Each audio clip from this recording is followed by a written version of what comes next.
parlez-en autour de vous, ça continue. Merci. Voilà, oui, c'est assez simple, je pourrais vous donner, c'est www.piggy4.com. On avait, avec 2 A, oui, donc on avait un spot à Montréal, donc nous sommes en pleine restructuration, parce qu'on comprend que, voilà, aujourd'hui les gens sont plus sur Internet, donc on veut vraiment développer les activités en ligne, et surtout, dans un futur proche, être présent au pays. Donc c'est pour ça qu'on se restructure un peu, mais on entendra parler encore. Bon, merci beaucoup. Maintenant, je voudrais présenter l'auteur qui est en même temps le promoteur de la Fondation Bombolé sera présenté officiellement tout à l'heure. Monsieur Dieudonné François-Marie est un Africain, un Camerounais, un Bassa, né à Douala en 1958, année de l'assassinat de Robert Kougnobé. Il a fait ses études secondaires chez les jésuites du collège Liberman à Douala et ses études supérieures à l'école normale supérieure polytechnique de Yaoundé au Cameroun. Après avoir servi plus de 20 années comme ingénieur dans les organismes et sociétés parapubliques et privées du secteur pétrolier à base de son pays, sa carrière a mené depuis 2001 dans divers pays d'Afrique centrale. Cette position lui a permis de connaître des dossiers importants de l'économie pétrolière de nos États, voire des dossiers sensibles économiques, sinon politiques. C'est ainsi qu'au cours de ses multiples travaux, il a établi que nos problèmes de développement se trouvent leur source dans nos manières de penser d'abord, d'agir ensuite, d'être tout court. Vous voyez pourquoi c'est important de discuter de tradition, de valeurs, de façon d'être, de regard qu'on a sur le monde. Il a ainsi compris la nécessité de refonder la pensée des leaders africains en remontant aux sources de la pensée humaine et conséquemment aux sources de la tradition primordiale par le processus de l'initiation universelle. Du point de vue de ses liens avec la tradition, il se situe au confluent d'influences et de transmission variées. Il descend par la naissance de légataires du Maroc, la tradition initiatique des Bassas du Cameroun. Il a reçu à sa naissance le baptême chrétien catholique et l'éducation des premiers êtres camerounais, dont Simon Péquet, l'abbé Baba Simon, qu'on appelait actuellement l'abbé Baba Simon, avant de subir l'influence des jésuites au cours de ses études au collège Liberman.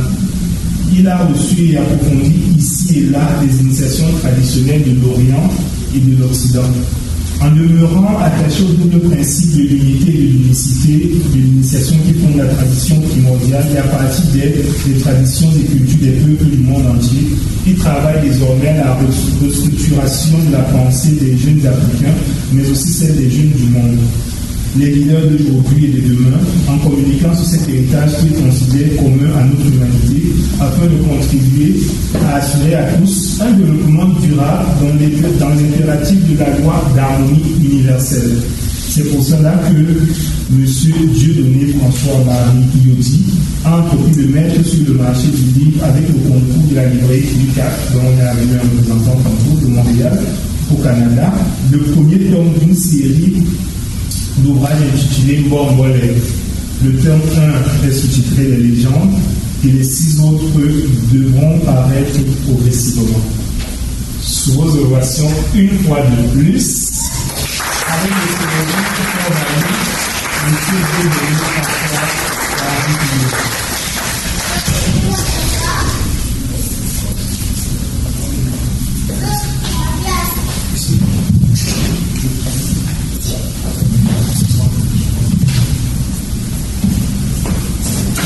Bonsoir mesdames et messieurs.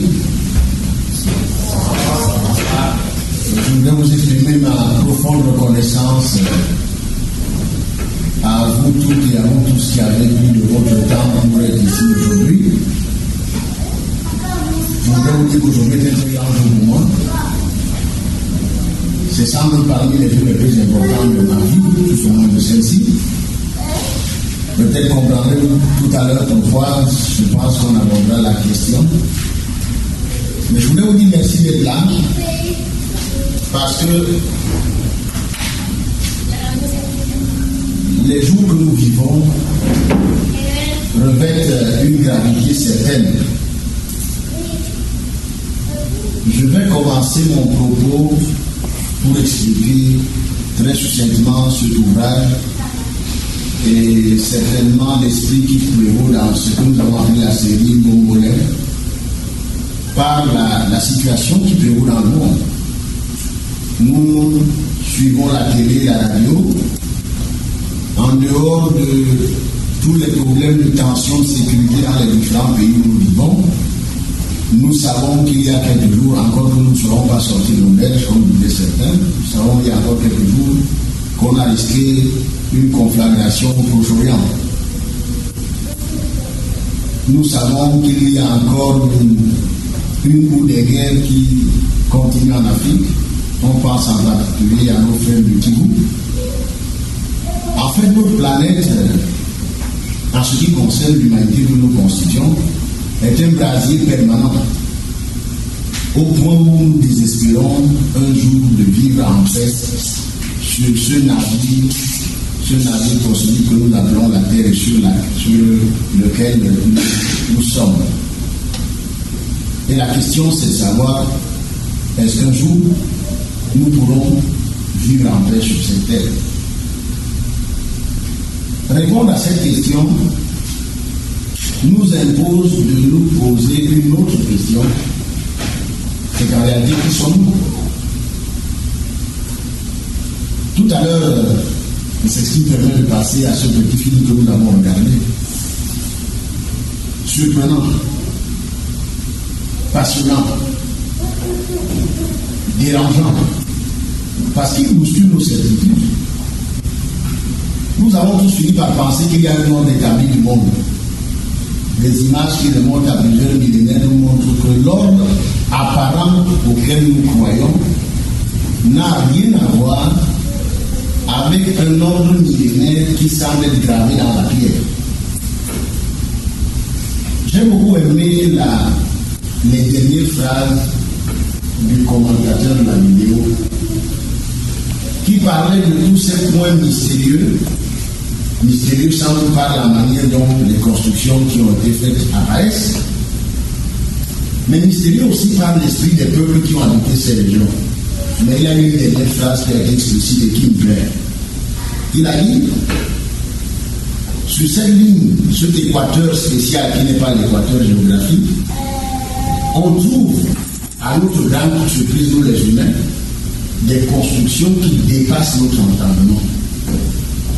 La plupart de ces constructions sont des réalisations de peuples qui semblent certainement avoir acquis des connaissances qui dépassent les nôtres. Et pourtant, nous pensons qu'aujourd'hui, nous sommes au fait de la science du point de vue de la réalisation humaine. Et il a terminé en disant, il est vraisemblable que d'autres endroits dans le monde, pareils à ceux-ci, ne se situent pas sur cette ligne. Et c'est cette affirmation qui me permet donc d'ouvrir mon propos sur le mot modèle. Vous avez le suite pour ceux qui étaient là. La plupart des points qui sont sur cet équateur, très souvent, dans la langue des peuples où ces réalisations ont été conduites, portent un nom. Ce nom traduit en français veut dire le nombril. Mongolais est le nom dans la langue du peuple Bati, qui fait partie de la grande famille des Bassam pour Bati du Cameroun. Mongolais est le nom par lequel il désigne un endroit que vulgairement les Bassam du Cameroun appellent Ngomituba, à la grande colère des Bati. Mongolais est le nom qui signifie le nombril. Ce mot nombril, on va le retrouver dans notre peuple. Les Mboum qui habitent le plateau de la Damawa, qui étaient les premiers habitants sur le plateau de la Damawa au Cameroun, les Mboum, ont appelé la ville qu'ils occupent Ngaouméré, c'est-à-dire la ville qui est au pied du mont Ndéré. Et Ndéré, chez les Mboum, veut dire le nombril. Vous avez entendu tout à l'heure parler de Cusco. de Rapanaoui, de terre chez les Égyptiens. Bref, dans le monde, on découvre que des peuples anciens se sont transmis une connaissance essentielle sur un endroit capital de leur existence auquel ils ont donné le nom de Montbéliard. Mais alors, il y a une particularité avec le mot molaire. C'est qu'en mot molaire, il n'y a aucune construction. Si vous allez au Cameroun, si vous vous rendez à Boritouba, il y a un caillou monté. Et effectivement, les scientifiques se répandent en conjecture. Il y a même des gens qui nous ont expliqué que c'est un météorite. C'est possible. Ceux d'entre nous qui ont eu l'occasion ou le privilège de visiter ce caillou, surtout il y a quelques décennies, avant que la fureur des touristes n'y apporte beaucoup de dégâts, ont pu noter des choses curieuses, des sculptures, des gravures dans la pierre, d'une négrité surprenante. Mais ce n'est pas le côté archéologique que je voudrais porter à votre attention. C'est l'esprit même, ou si vous voulez, prendre ce que Serge a dit, c'est la conception du monde de ces peuples qui ont habité ces endroits, qui y ont construit dans certains cas, ou qui n'y ont pas construit du tout. C'est la conception du monde que ces peuples avaient. Ces peuples ont compris, bien avant nous, que l'existence est une continuité entre ce que nous appelons vulgairement la matière et ce que nous appelons vulgairement l'esprit. Pour ces peuples anciens, il n'y avait pas cette césure que nous avons inventée, nous l'homme moderne, qui voit la matière d'un côté et l'esprit de l'autre. Je discutais un jour avec des jeunes au sujet de la matière. Je leur demandais à votre avis, la matière c'est quoi? Bon, tout le monde semble dire que c'est ce que c'est. C'est ce qu'on touche, c'est ce qu'on parle, c'est ce qu'on mesure. Et comme tous avaient fait au moins les classes du secondaire, nous nous sommes très vite compris que la matière était composée d'atomes. Et quand je leur ai demandé c'est quoi les atomes, on m'a dit qu'il y a un noyau avec des électrons qui tournent autour. Puis j'ai demandé l'électron c'est quoi. Au bout de la 10e question, on s'est tous arrêtés parce qu'ils venaient de se rendre compte, ces jeunes gens très diplômés, que la matière, ça n'existe pas. Parce qu'un atome, c'est quoi au fond? Quand on veut faire simple et savant, on dit que c'est l'énergie. Mais si vous demandez aux gens l'énergie, c'est quoi, ils ne vont pas vous dire ce que c'est. Même les plus grands savants aujourd'hui ne sont pas capables de nous dire ce que c'est que l'énergie. Parce qu'en réalité, la matière, c'est de l'énergie, c'est de l'esprit, l'esprit c'est de la matière. Et ça, nos anciens, eux, le savaient. Ils le savaient en Égypte, ils le savaient au Mexique, ils le savaient au Pérou, ils le savaient en Chine, ils le savaient sur l'île de Pâques, ils l'ont reçu.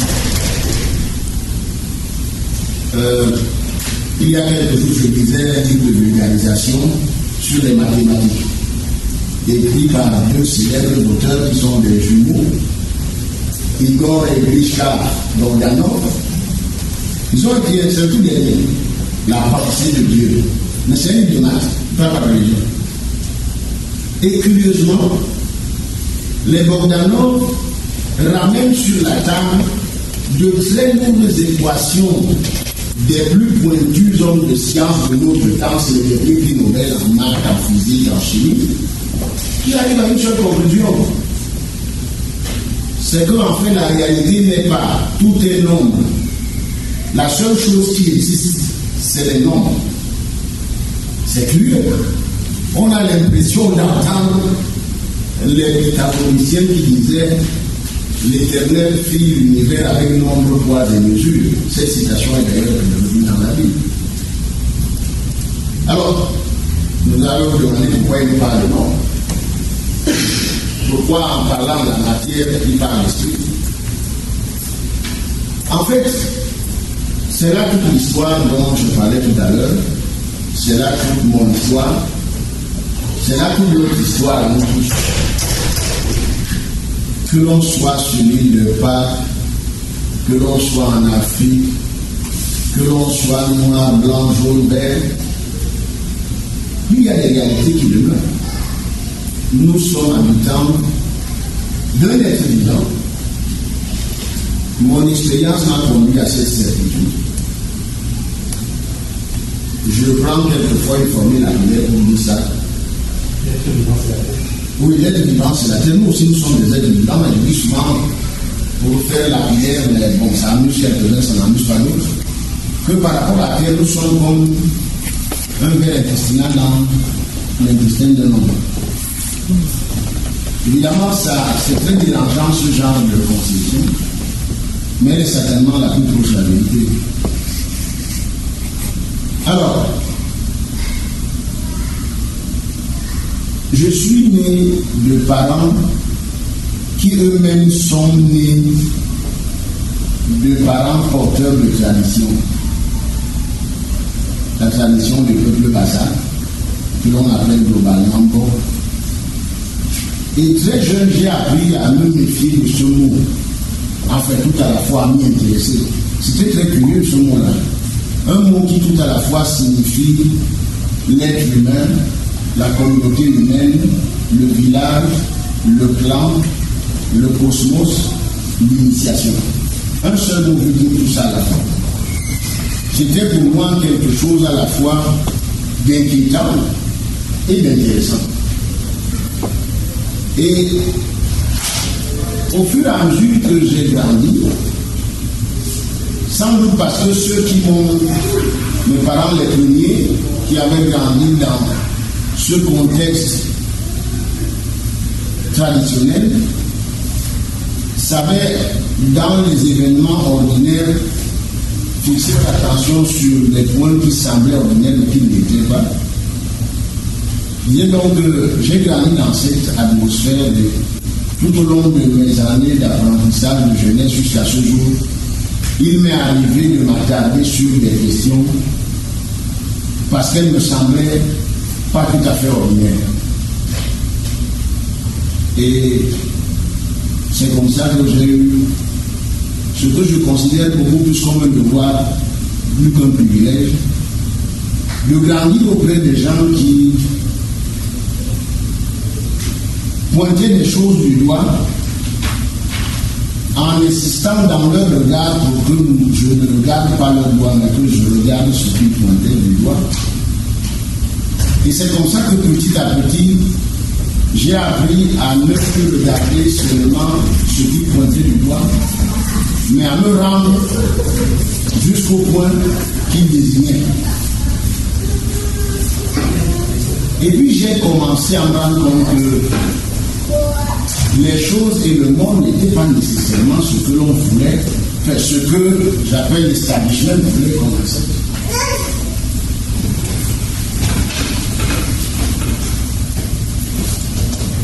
J'ai grandi chez les religieux. C'est avec Baba Simon, premier prêtre camerounais, que mon regard d'enfant s'est porté sur des choses ordinaires. Cet homme a tenu à ce que j'apprenne à écrire avant que je ne sois allé à l'école. Je savais écrire mon nom, je crois que je dois avoir besoin. Il insistait. Plus tard, j'ai réexaminé cette question à la lumière de ce que j'avais appris de Jésus. Et j'ai compris. J'en parle un peu, parce qu'à la fin du livre, je relate un peu mon vécu, pas pour parler de moi. Je viendrai tout à l'heure sur le sens de ce livre. Puis je suis allé chez les jésuites. Les jésuites étaient convaincus que je serais l'erreur. C'est vrai, quand j'étais tout petit, je m'amusais à lire la messe à la maison. J'étais tout petit. Et je me souviens que nos seigneurs Thomas Mongo, premier évêque Bassa, et Pierre Célestin Pou, deuxième évêque qui fut le premier évêque de Saint-Médina, venaient à la maison et trouvaient un petit bambin qui stimulait la messe. Et bizarrement, eux, ils s'asseyaient sur le petit banc de la maison et ils étaient des fidèles studieux devant un bambin qui lisait la messe. Bon, Bon, ça amusait tout le monde. Quand on m'a confié aux jésuites, les jésuites étaient convaincus que je suis les jésuites. Et donc les jésuites ne se sont pas gênés pour montrer à leur futur confrère des choses que les jésuites savaient. Grâce aux jésuites du collège Lieberman, j'ai eu accès à des livres qui parlaient des documents de la mère morte de Qumran. Et je me suis rendu compte qu'élève des jésuites, quand la doctrine officielle de l'Église qui nous prêchait le dimanche et l'enseignement auquel il me faisait accéder, l'information à laquelle il me faisait accéder prêtre de Jésus-Christ, il commençait à y avoir des choses qui n'étaient pas nécessairement communes, pas contradictoires nécessairement, mais comme je dis, qui fixaient l'attention. Mon père a quitté le village, le nôtre, il était tout jeune, je ne sais pas. Il est allé en ville à la recherche du travail et il s'est retrouvé à apprendre le métier de bâtisseur. Et le tout premier endroit où mon père a appris ce métier, c'était à la construction de la cathédrale de Kribi au Cameroun. C'est-à-dire que mon père était maçon. Maçon tout. Et puis, mon père a estimé que j'étais son homonyme des trois garçons qu'il a eu. J'étais le dernier, j'ai été le dernier et il m'a donné son nom. Il s'est battu, il était un beau homme. Il a investi toute son énergie à ce que je fasse de bonnes études. Il était très fier de moi quand je suis allé chez les jésuites. Et puis un beau jour, il m'appelle, il me fait asseoir. Pendant toute ma jeunesse, ma petite jeunesse, quand il revenait de son travail, parce qu'après avoir construit les cathédrales, il n'y a plus de cathédrale à construire, donc il a perdu son emploi, il s'est fait recruter dans le service de la voirie municipale de Douala, donc il était émoueur, il nettoyait les caniveaux. Mais le soir, quand il revenait après le travail qui lui permettait de gagner son pain normalement, il se livrait à des activités de construction pour tous ceux qui avaient besoin d'un maçon sous la main, et j'étais son apprenti. C'est comme ça que, à la suite de mon père, j'ai appris l'art du maçon tout court. Puis, tout le monde estimait que je savais, enfin, je donnais l'impression d'être un bon élève, les jésuites me disaient, on disait que j'étais intelligent, je ne sais pas si c'est vrai, mais bon, enfin, je faisais semblant. Et papa me fait asseoir à 4 ans et il me dit ceci. Homonyme, je sais que tu feras de grandes études. Mais tout ce que tu apprendras là, ce sera rien si tu ne connais pas l'art de la construction. Je regarde mon père, mais comme j'ai dit tantôt, dès mon jeune âge, j'ai été élevé à faire attention au paradoxe et au paradigme. Je me dis, mais qu'est-ce que c'est cette histoire d'un type qui m'envoie au collège, je dois apprendre la science des langues, et puis là, il sort sa caisse à outils, et il me dit que je ne sais rien dans la vie si je ne connais pas l'art de la construction. Et là, examen de passage d'application, il ouvre la caisse, et il sort les outils un à un. Ça s'appelle comment?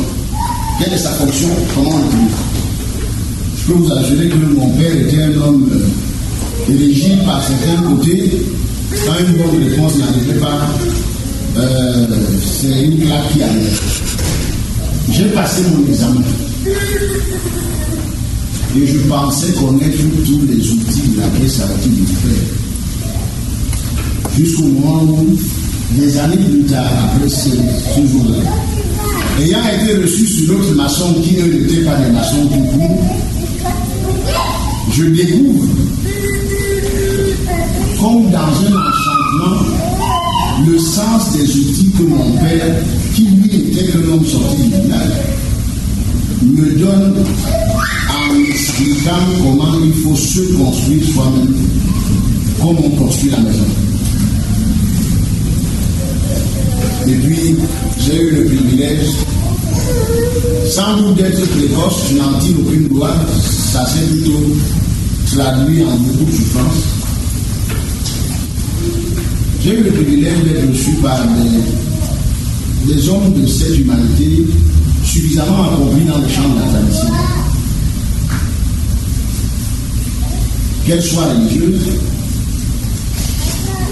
d'un pays ou d'un autre, qu'elle soit traditionnelle, d'un clan ou d'un autre.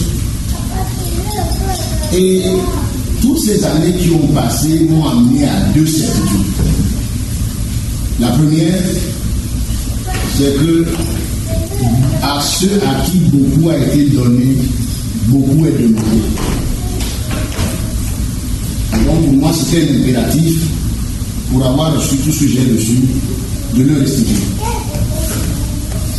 La deuxième certitude à laquelle je suis arrivé, c'est que toutes ces femmes et tous ces hommes qui m'ont reçu, qui m'ont instruit, qui m'ont élevé et qui m'ont protégé par certains côtés, ces hommes et ces femmes-là étaient d'une grande générosité.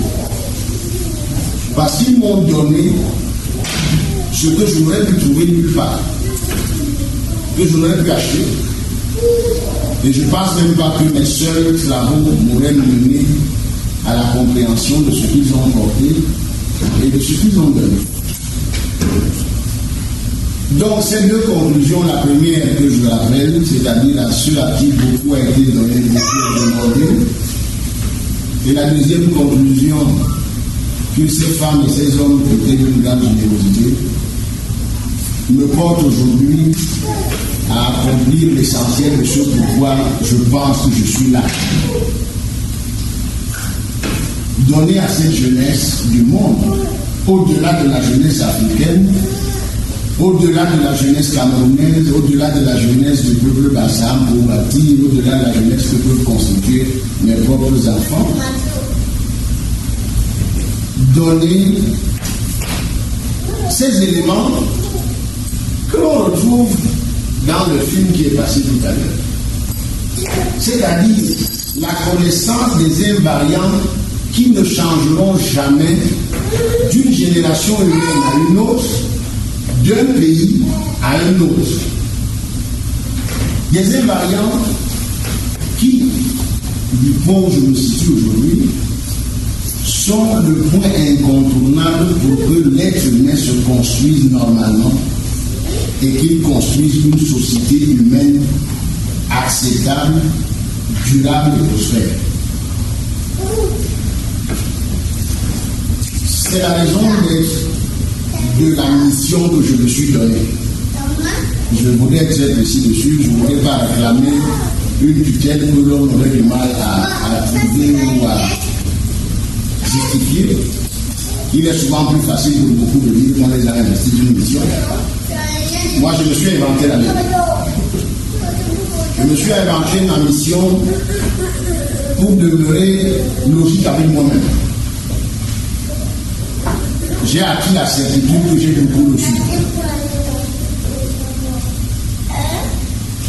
J'ai la conviction que je dois beaucoup donner comme conséquence de cette première certitude. Et je voudrais le faire avec la manière être généreux. Parce que ceux qui m'ont donné étaient généreux. Et c'est pour cela que, me souvenant que la plupart des choses que nous croyons véridiques et établies dans le monde résultent de processus de pensée qui ont été conduits par des êtres de notre humanité, qui eux-mêmes se sont accomplis avant l'âge de 40 ans. Regardant ma propre expérience du début, j'ai décidé de ne pas faire, je ne veux accuser personne, mais j'ai décidé de ne pas faire ce que d'autres avant m'ont fait. On peut les citer en sorte. Gandhi, Martin Luther King, Ramsès II, Akhenaton, Pythagore, Jésus, Moïse, Bouddha, vous pouvez tous les citer, ils ont réalisé leur accomplissement avant 40 ans. Pour la plupart. Et pour les plus pointus, ils ont commencé leur perfectionnement au berceau parce que leurs parents et leurs éducateurs étaient avertis de la question et se sont occupés d'eux. Ils ont été généreux pour que notre humanité puisse avoir le bénéfice d'une élite formée, généreuse, accomplie pour que notre humanité avance vers le progrès et la paix. C'est le sens réel de leur message. Maintenant, leurs laudateurs, leurs serviteurs, leurs croyants, chacun a édulcoré sa sauce pour permettre de justifier ci ou ça. Moi qui ai eu le privilège de côtoyer entre 1957 ou 58 et aujourd'hui des instructeurs de taille, y compris dans les religions et dans les traditions d'ici et d'ailleurs, je sais que leurs accomplissements sont à notre disposition.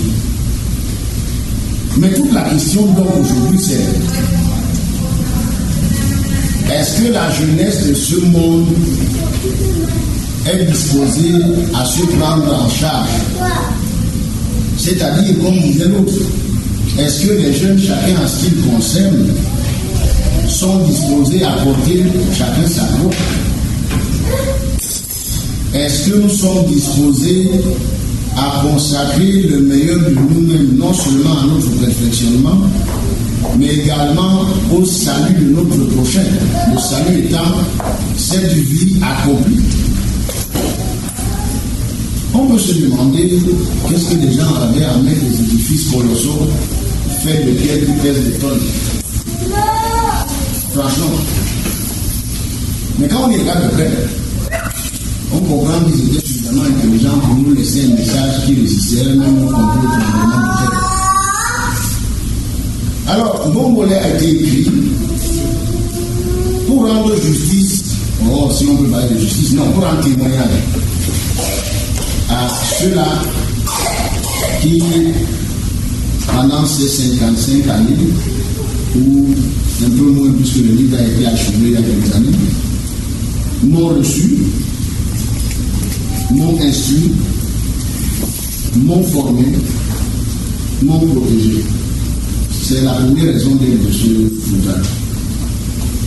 Il est écrit pour rendre justice et vérité à cette Afrique, cette partie de l'Afrique oubliée. Quand on parle de l'Afrique, on parle de l'Afrique initiative, tout le monde pense à l'Égypte. C'est très facile. Il y a 3 grandes pyramides de gauche. Il y a le Sphinx, il y a plein de choses de pierre tellement solides et inamovibles qu'on pense que pendant encore quelques millions d'années, si quelqu'un passe par là, si encore des êtres humains, ils verront qu'il y a quelque chose qui s'est passé en Égypte. Mais le plus intéressant, c'est là où il n'y a rien. Il n'y a rien au sens palpable. Parce qu'en réalité, c'est là où il y a tout. Et je suis très heureux aujourd'hui parce que lorsqu'il a fallu écrire ce livre, j'ai pris un engagement, d'abord envers moi-même, et puis depuis quelques jours, l'engagement est devenu public. Une partie des recettes résultant des ventes des livres qui porteront le nom mongolais seront reversés à l'œuvre d'aménagement physique du site de Ngombe. Je n'ai pas l'intention de construire une pyramide. Qu'il nous suffit d'y avoir des forages d'eau pour l'eau potable, parce que ceux qui sont allés savent combien cet endroit qui porte le nom du cœur du monde est insalubre et invivable pour le genre humain. La troisième raison, c'est pour m'adresser à la jeunesse. D'abord pour lui dire à la jeunesse, à vous, parce que j'imagine qu'il y a des gens dans la salle qui ont moins de 40 ans.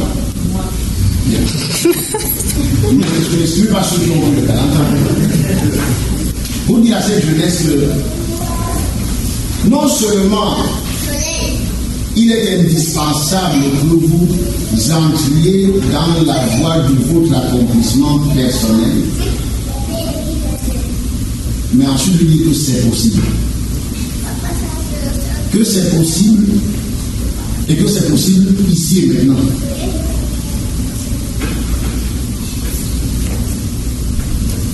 Et la dernière raison par laquelle je vais sans doute chuter, je crois que je vais faire de 25 minutes,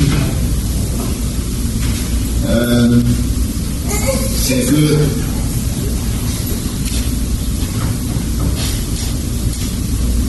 c'est une obligation en fait. Comment intéresser quelqu'un à quelque chose qui semble n'avoir pas d'intérêt pour lui, et pourtant cette chose est absolument fondamentale pour lui. C'est une interrogation. Je n'espère pas trouver de réponse, je ne vous la demande pas,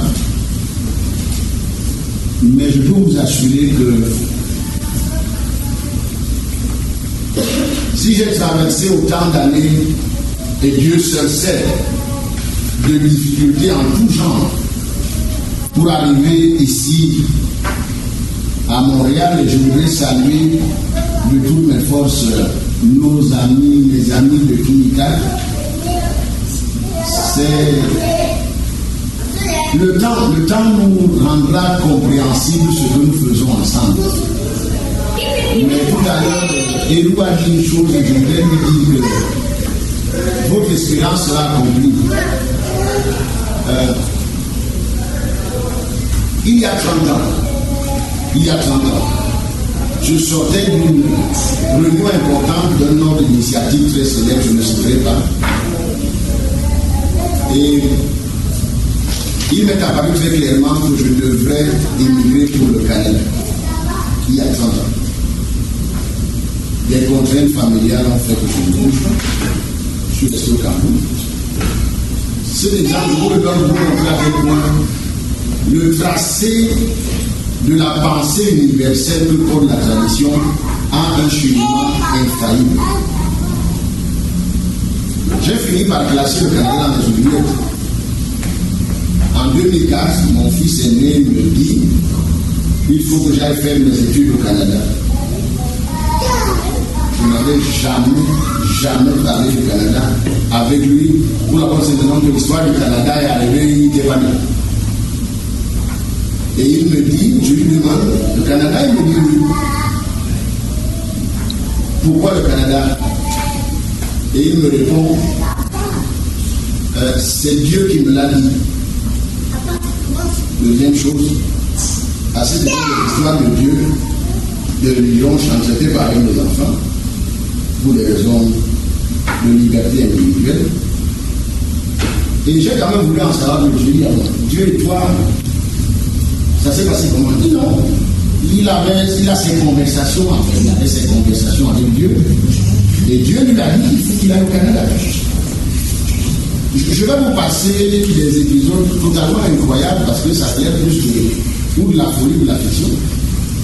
Mais simplement pour vous dire qu'il y a un an, je n'avais aucune certitude d'être ici au Canada. En même temps que lui, et assez dédicace. Et puis nous avons vu, à une vitesse, je dirais, supersonique, des éléments s'aligner les uns après les autres. Un peu comme sur le film, on voit sur la planète des choses s'aligner. J'ai précédemment pour dire que, en fait, notre espérance, et notre espérance à tous, c'est que l'homme, et ça se fera plus vite qu'on le pense, l'homme, l'être humain de cette planète, va devoir se souvenir très vite de qui il est, d'où il est, c'est-à-dire où il se trouve en ce moment, pourquoi il est là. Et je suis de ceux qui pensent, entre autres parce que j'ai eu le privilège de le savoir, que l'Afrique, notre Afrique, a occupé de tout temps ce lieu privilégié. Aujourd'hui, évidemment, tout le monde semble se souvenir que l'Afrique a un sous-sol, un sol, peut-être beaucoup de choses qui intéressent les uns les autres.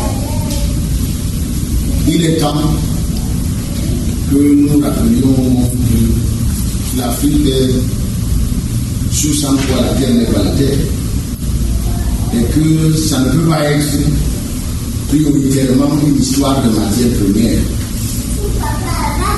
Notre monde est dans une phase suffisamment critique pour qu'un certain nombre de réalignements se fassent. Et ces réalignements ne sont pas simplement d'ordre géologique, ils sont aussi et surtout du point de vue de la pensée d'ordre traditionnel. Je sais que c'est prétentieux de le dire, mais il va falloir que le monde réapprenne à écouter l'Afrique en ce qu'elle a de profondeur, en ce qu'elle a de sagesse. Je ne parle pas de la sagesse du vieillard du village qui fume sa pipe le soir et qui raconte des histoires du lièvre et de la tortue et on dit que c'est la sagesse.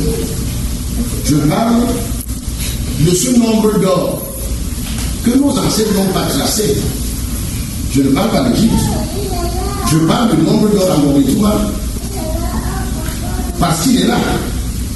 Et que quand nos ancêtres disent que la civilisation des hommes doit se construire sur la vérité et la justice, ils parlent de ce principe universel d'harmonie qu'en Égypte on appelait Mahat, mais qui est le principe de justice et de vérité sans lequel on ne construit rien. Et c'est ce principe de justice et de vérité qui construit nos eaux.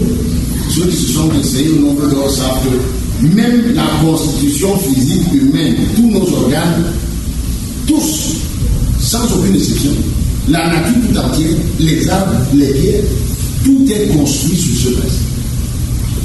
Et c'est ce principe que j'invite le monde entier, je vous invite à retourner découvrir dans un coin de savane, perdu au milieu de la Sanaga maritime, au Cameroun, parce que ce coin n'est pas un problème Bassa, il n'est pas un problème de M. Yori, il n'est pas un problème du Cameroun, il est le cœur du monde. Il est ce point excentré de toute la couronne, mais comme vous le savez, si vous regardez un vélo, ce qui fait tourner la roue n'est pas sur la circonférence, c'est ailleurs. Je vais m'arrêter là. Je vois Eric soumis. Je vais m'arrêter là et je pense qu'il vaut mieux qu'on passe aux questions et aux réponses. Je vous remercie.